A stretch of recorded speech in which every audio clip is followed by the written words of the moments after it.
We are now joined by that very man from the White House, Housing and Urban Development Secretary, Dr. Ben Carson. Doctor, thank you for being here.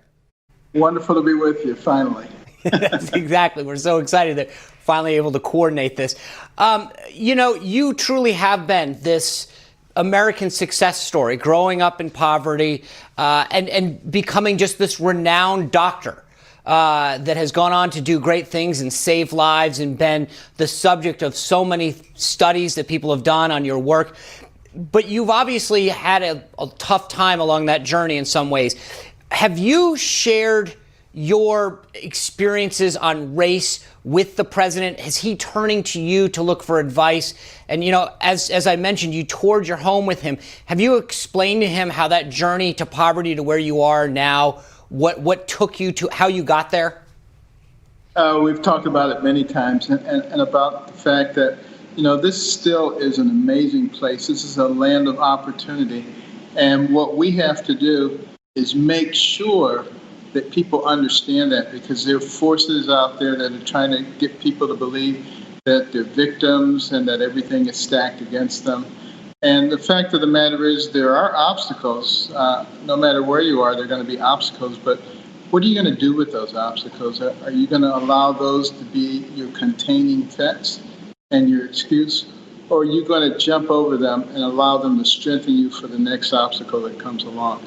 We each have an opportunity to make that choice. Doctor, I talked about your journey. When you were young and well into your adulthood, have you had many of these run-ins? People of color talk about driving while black and getting pulled over. What has your experience been with law enforcement? I personally have not been pulled over, except when I was speeding. And in which case they let me off, so because I was nice, so it was very courteous. But the fact of the matter is, I know people who certainly have had some bad experiences. I have cousins that had bad experiences with police, were beaten. But I need to take this opportunity to emphasize that the vast majority of police officers are very decent people. And you have to recognize the important word I said there is people. They're people just like the rest of us. And every day they get up, they put that uniform on, they go out of that door.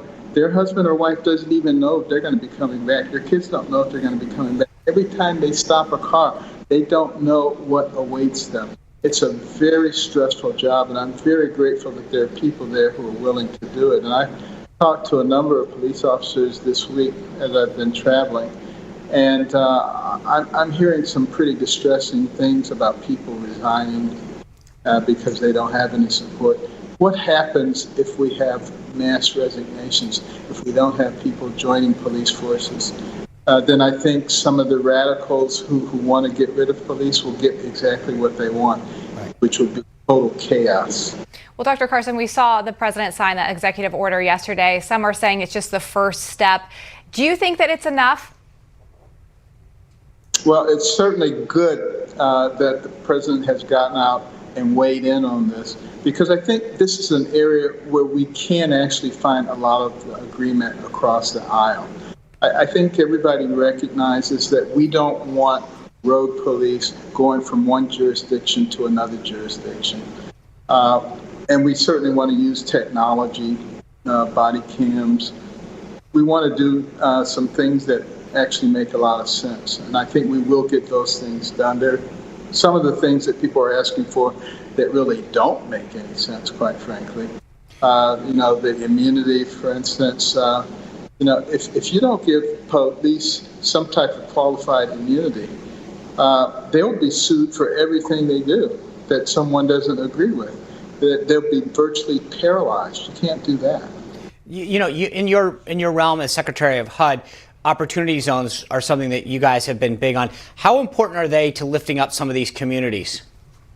They're extraordinarily important. For those who might not know, it was created as part of the 2017 Tax Cuts and Job Bill, and primarily tax incentives so that people would invest unrealized capital gains into these highly neglected areas. And it has worked extraordinarily well. Tens of billions of dollars have been poured in. There are multiple examples that I've seen around the country of facilities that were acquired because they were in an opportunity zone, and then significant investment made. And those areas act as a nidus for the redevelopment of the entire area, not to mention the jobs that they bring in.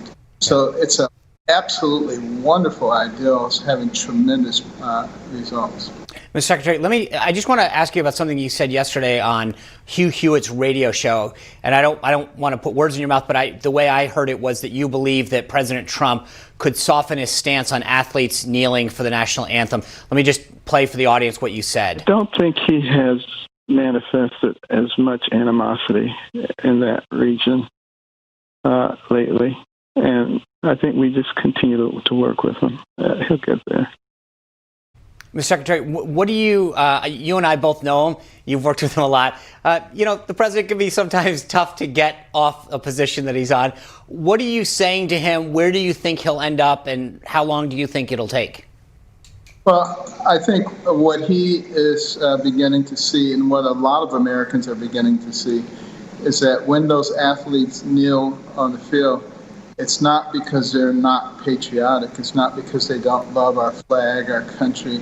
It's not that they don't respect the lives of people who fought for our freedom. It's that they think that there is some unjust things going on with law enforcement, and they want to bring attention to that. I think attention has been brought to it now, but it's not because they're not patriotic. And this is what we have to get other people to understand. And I think it would be helpful if the athletes themselves would re-emphasize that point, because people are taking it the wrong way. Yeah. Well, thank you for joining us. I appreciate you juggling your schedule as you did today to be with us and our viewers. So I appreciate that. And thank you for all you're doing at HUD to make the country and our housing program so much better and stronger. Thank you. Wonderful to be with you. And I hope you're on Dancing with the Stars again. You just watched Newsmax TV, America's fastest growing news channel, now in 65 million homes. Get Newsmax TV on all the major cable systems, or go to newsmaxtv.com and click on the Find Newsmax tab to locate us. Remember, Newsmax TV, we're real news for real people.